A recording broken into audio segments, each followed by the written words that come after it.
Of course, after those record highs, I do want to bring in my first guest.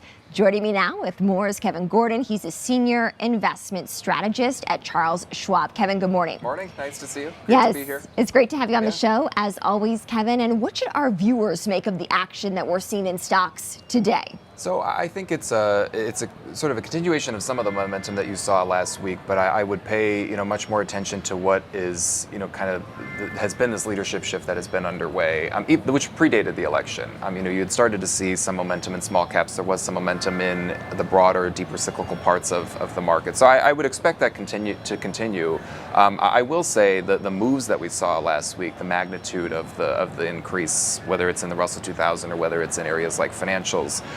You probably shouldn't expect that in perpetuity because they were so aggressive. I think that was the market, reaction really in response to the election and treating it more as a clearing event, and the fact that the consensus going into it was that there was an expectation that this was going to be a long, drawn-out process of figuring out who the winner was. So I think the fact that it was so decisive was, good from a market standpoint of being able to get through all of that uncertainty and now look forward to what potential policy proposals are. So the bigger story from our perspective is that you had relatively strong breadth heading into this. Breadth metrics have held up, improved in some cases, especially down the cap spectrum. So that to me is a much more important market story, which has sort of been, I think, the broader umbrella with the election kind of hanging under it as just one item. Let's talk about interest rates, because the Fed, as expected amid the election news last week, did move forward with 0.25 percentage point rate cut.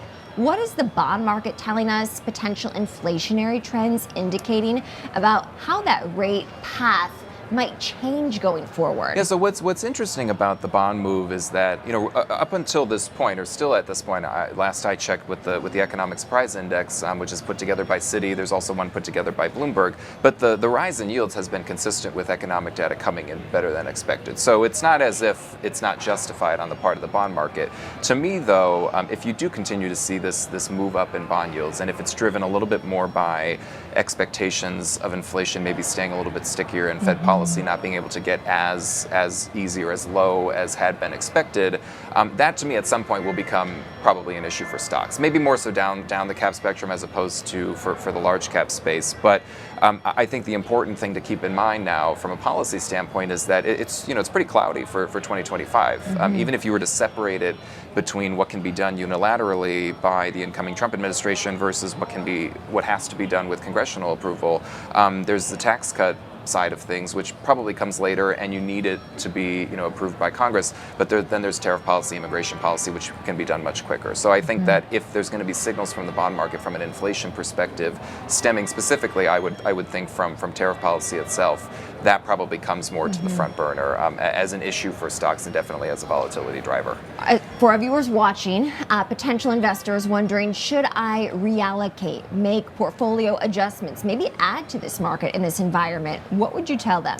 Well, regardless of what had happened and what is happening, with everything election related, and to the point earlier about all the aggressive moves we saw last week, it could be jarring for some investors because you feel as if the market's kind of getting away from you if you're underexposed to certain areas, but also can be enticing because we've seen such promising moves for certain parts of the market, especially within small caps. The thing to keep in mind is that, as I mentioned, the breadth setup was relatively healthy. So for the most part, if you've got most of the S&P in an uptrend, which is the case, now you've got slightly more than 2/3 of Russell 2000 members in an uptrend, that tends to be a relatively healthy backdrop. And I think that what was nice heading into the election, call it a couple weeks preceding it, you had gone through a relatively swift kind of washout in sentiment because there was volatility that crept back in both to the bond market but also the equity market. So you haven't gone completely unchecked this year where it's just been this relentless increase without some churn under the surface in indexes like the S&P, but also without some sentiment corrections along the way. So to me, what would be more concerning is if you did for some reason consistently make new all-time highs for the major indexes, but you had frothy sentiment the entire time. So the fact that we've been able to go through some of those cycles, I think is a relatively healthy development. So from the standpoint of staying invested, focusing on the long term, then yeah, I think it definitely makes sense to stay, long stocks and allocated. I would just be, aware of the potential disruptions that come next year, and we haven't put our outlook together yet, but that is going to be a theme of ours, just being aware of what the volatility drivers are, some of which are going to kind of be resurrected from 2018, 2019 when we were in the first trade war with China.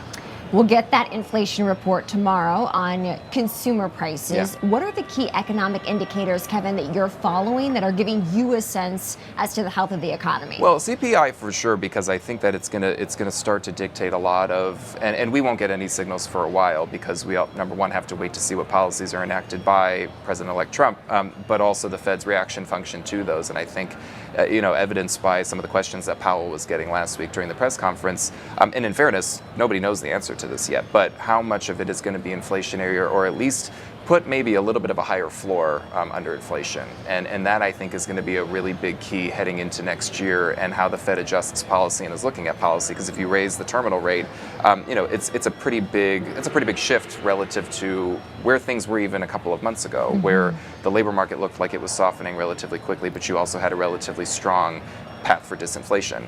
That path has always been choppy in our view, but if you now get a little bit of a reflationary pressure, whether it's from goods prices finding a little bit of reacceleration or from the labor market because of more restricted labor supply, that to me probably fans the flames a little bit from an inflation standpoint. Not anything returning to what we had in 2021 or 2022. I don't think we go back to 9% CPI. Let's hope. But there's a difference of kind of hovering around 3% versus closer to 2%. And the Fed has been very clear that they're not going to declare victory at 3%. They want to get down to 2 in a more stable and consistent way. Kevin Gordon, Senior Investment Strategist at Charles Schwab. Kevin is going to check back in with us after the market opens. Kevin, thank you. Thanks. And I do want to bring back our market expert, Kevin Gordon, Senior Investment Strategist at Charles Schwab. Kevin, great to have you rejoin me here, and a pretty strong open. What do you think? I think to what we were talking about earlier in terms of momentum, it's still pretty strong for small caps. Best week last week since November 2020. What I do find interesting actually with the small cap trade in particular is that even though you've had this really powerful thrust, and I think if you close up a couple of percent today for the Russell, you'd probably be above that November 2021 high. What's interesting with that though is that you're still not seeing breadth, I think, reaccelerate to the zone that you would need it to be for this to be more sustainable. Not to say that this is to completely be faded, but you would need to see, I think, upwards of 80% of members getting above their 200-day moving average for this to really, really have legs, and for it to not be bothered by a continued increase in yields. That's one of the disconnects I think has happened, so far in the market. Not to say that it can't last at least for another couple of days, but I would keep that in mind. If there is a little bit of a waning momentum, it's probably going to be driven by the lack of upside, across the spectrum of all small cap members within the index. We saw the Business Optimism Index come out earlier today. Someone from the NFIB joined me earlier, the research center in particular. From your vantage point as a strategist, how are you interpreting that report today? So I think that the soft versus hard components always need to be looked at sort of in their own spheres. And the soft components, anything survey related, how are you feeling about the economy? How are you feeling about things in general? Those have been kind of down in the dumps relative to the hard components. But that's been, really a phenomenon of this entire post-pandemic cycle, where everything sentiment or survey related has been pretty weak. A lot of it, no surprise, driven by inflation, which is still the number one problem that's cited by small businesses as plaguing their business, but plaguing the broader economy. From a hard component standpoint, things have been improving and have been on an improving trajectory. I think, if there is maybe a stumbling block for that in the next year, it would probably be to what we were discussing earlier, anything tariff related, anything labor related, because small businesses from a labor standpoint, the largest job creators, on net in the country. So I think that's probably going to be definitely a story for maybe mid to late 2025, but something to keep an eye on, because the nice part about this current cycle is that we are starting to see a recovery in some of those metrics that have gone into their own recessions, many of which are in the confidence world.